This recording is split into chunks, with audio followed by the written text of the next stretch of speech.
Arredondo Romo Adrián, Hortaparra Pedro Damián, su servidor, Moreno Vázquez Diana Emilia y Peralta Alviso Miguel Ángel. Y les vamos a presentar el tema sólidos cristalinos y amorfos de la materia de polímeros.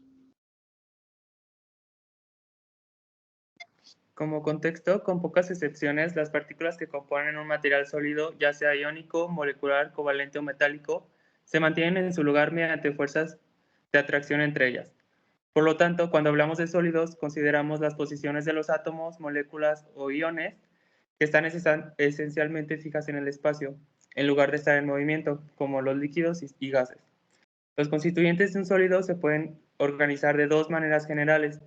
Pueden formar una estructura tridimensional repetitiva regular, llamada red cristalina, produciendo así un sólido cristalino, o pueden agregarse sin ningún orden particular, en cuyo caso forman una estructura amorfa. En los sólidos amorfos, la palabra amorfo proviene de la palabra griega amorphos, que significa sin forma. Este es un sólido que carece de una estructura interna ordenada, que cuando la materia está en forma sólida, se puede tomar la forma de un sólido amorfo dependiendo de su estructura molecular y de cómo se enfrió. Como ejemplos tenemos el caucho, plásticos, geles y vidrios y otras piedras preciosas.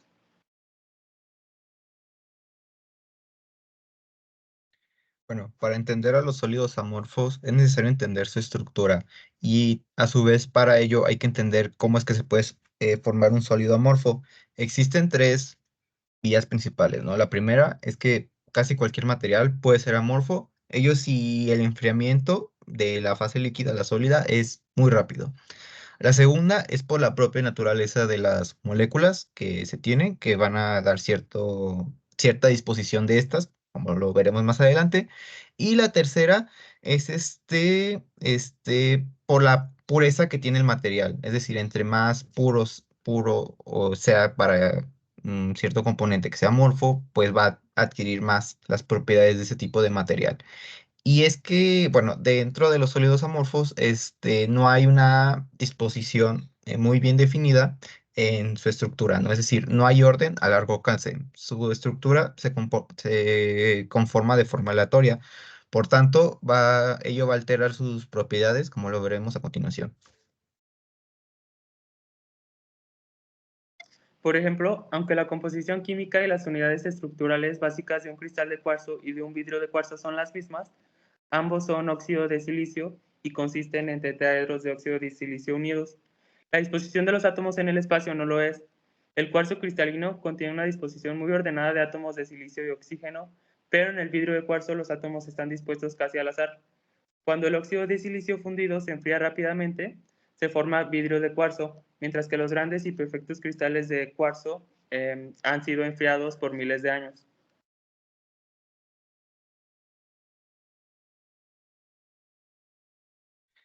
Bueno, las características de esto es que, como les mencioné previamente, es que las moléculas están distribuidas aleatoriamente y por tanto carecen de un ordenamiento al interior de sus moléculas. Ello se debe a las interacciones moleculares que hay en el tipo de material, lo que va a impedir un cierto tipo de plegamiento o que se adquiera una cierta configuración determinada. No tienen una temperatura de fusión definida, es decir, aunque tengas el mismo material, como se mencionaba previamente, pues no va a haber, aunque cambie la composición, no va a ser la misma temperatura de fusión, ni entre el mismo tipo, ni entre distintos tipos de sólidos amorfos. A su vez, cuando se le aplica una carga a este tipo de materiales en un determinado tiempo, la sustancia va a desarrollar una deformación pseudopermanente. ¿Qué quiere decir esto? Quiere decir que no va, o sea, sí va a poder recuperar su forma original, pero no de la misma forma, perdiendo así determinadas propiedades en el camino, ¿no? Dependiendo obviamente del material, sean las propiedades que estemos hablando. ¿Le puedes dar? Gracias. La siguiente propiedad es que estos se rompen en superficies curvas o irregulares. Es decir, si tú un material amorfo lo estrellas contra una superficie rígida de forma regular, este se va a romper. Esto debido pues a la dureza que este tiene y nuevamente debido a las interacciones que hay entre sus moléculas. Y de igual manera en este rubro es que si el material amorfo perdón, suele dar formas puntiagudas. Los sólidos amorfos rotos son muy afilados, como mencionaba previamente. Y aquí un punto muy interesante es acerca de la difracción de rayos X, puesto que si bien en los sólidos cristalinos, se verá más adelante, funciona la difracción de rayos X, en este caso no funciona. ¿Por qué? Debido a que a las variaciones en la composición de los materiales amorfos y también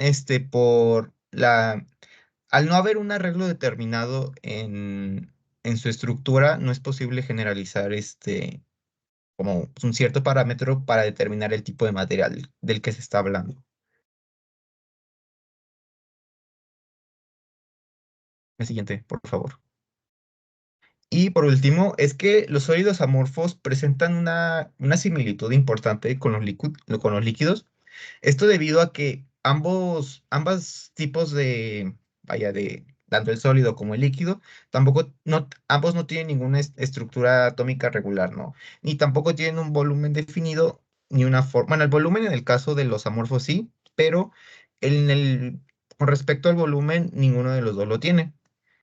De igual manera, en el caso del punto de fusión no es exacto, tanto en el sólido amorfo como en el líquido, debido a los componentes que pueden tener estos.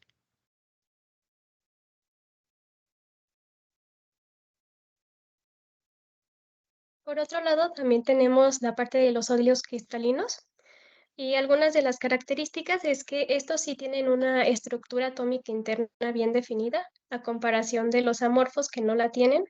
Esto quiere decir que su estructura a nivel microscópico es ordenada. También siguen un patrón definido de acuerdo a las distintas redes cristalinas que existen. Dentro de estas redes, pues tenemos la cúbica, la hexagonal o la triclínica. En esta imagen puse la estructura del cloruro de sodio, que forma un patrón definido, lo cual hace un ejemplo de una estructura cristalina. También existen los polímeros cristalinos, sin embargo, pues dentro de sus características hay que señalar que ningún polímero es 100% cristalino, y esto es debido a que los dominios cristalinos, que pueden ser, por ejemplo, regiones como las lamelas, están unidas entre sí a través de regiones amorfas. También pueden contener impurezas y bueno, por ejemplo, aquí en esta imagen pues tenemos una estructura de una esferulita que justamente trata de evidenciar este intercambio entre regiones amorfas y cristalinas. Y bueno, también la cristalinidad ocurre cuando las cadenas de monómeros se empaquetan de forma regular. Esto es pues propiamente la definición de lo que es como la lamela. Y también los polímeros, algunas de sus propiedades físicas es que son rígidos, también tienen un alto punto de fusión y son insolubles. Pero también existe una relación entre el grado de cristalinidad y las propiedades ópticas. Bueno, inicialmente las propiedades ópticas de los materiales van a ocurrir cuando interactúa la materia con alguna fuente de energía. Puede ser, por ejemplo, con energía en forma de radiación electromagnética. Entonces, de ahí se pueden derivar algunas como fenómenos, como por ejemplo el color, la transparencia o la opacidad.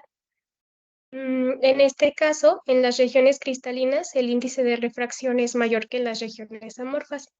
Esto origina que la luz se doble y de esta forma se crean los fenómenos de destellos y reflejos que comúnmente asociamos con los diamantes.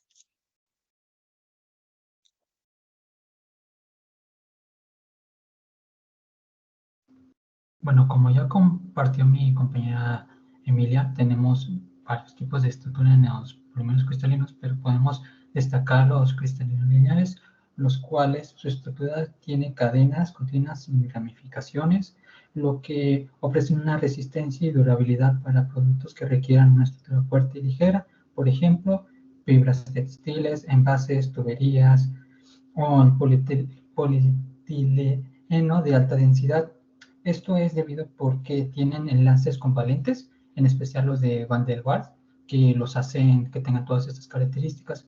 También tenemos o destacamos los cristalinos reticulares que tienen cadenas altamente entrecruzadas, lo cual forma una red tridimensional, lo que hace que sean bastante utilizados en resinas, adhesivos, espumas, como por ejemplo el polietileno o por ejemplo algunos tipos de fibra de carbono para coches, pero pues eso es una aplicación futura. También tienen, son enlaces covalentes, depende mucho de en qué estén aplicados, pero pueden ser de igual o de hidrógeno.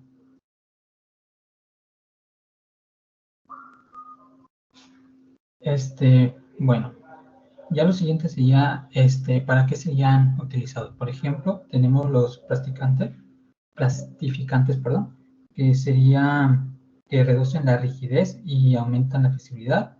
Los estabilizadores UV que protegen contra la degradación por la luz ultravioleta, por ejemplo, algún tipo de lente especial para, no sé, un astronauta. También tenemos los antioxidantes que previenen la oxidación y protegen la vida útil, y agentes de acoplamiento que mejoran la adición entre fuentes y materiales. Y por último tenemos que, ¿cómo podríamos evitar que todos estos tipos de materiales, por ejemplo, hablamos sobre polietileno o llantas o vidrio o botellas, ¿cómo podemos hacer que no sean un problema para futuras generaciones? Bueno, primero tenemos la recolección para su posterior reciclaje. Es muy importante separarlos porque, pues, como podemos ver, estamos hablando de muchas cosas porque los polímeros se utilizan prácticamente para todo. Se tienen que separar, por ejemplo, diferentes tipos de plástico, por poner un ejemplo, o las llantas, porque las llantas tradicionales no son las mismas que tenemos actualmente, porque las que tenemos actualmente tienen otros materiales totalmente diferentes o hasta 1% de diferencia de las antiguas, que pues se tienen que separar porque pues no serviría ponerlas en el mismo saco a todo. Después tenemos la trituración, que pretende reducir los polímeros a pequeñas partículas, posteriormente su lavado para eliminar contaminantes y residuos, y aquí también entraría el secado, que sería retirar la humedad de las partículas, y reprocesamiento, que sería fundir y moldear las partículas para crear nuevos productos. Y ya con esto pues podremos decir que todos los polímeros hasta 1 grado se pueden reciclar, dependiendo también de qué tipo de polímeros, como ya había mencionado antes. Y ya sería todo por nuestra parte. Muchas gracias.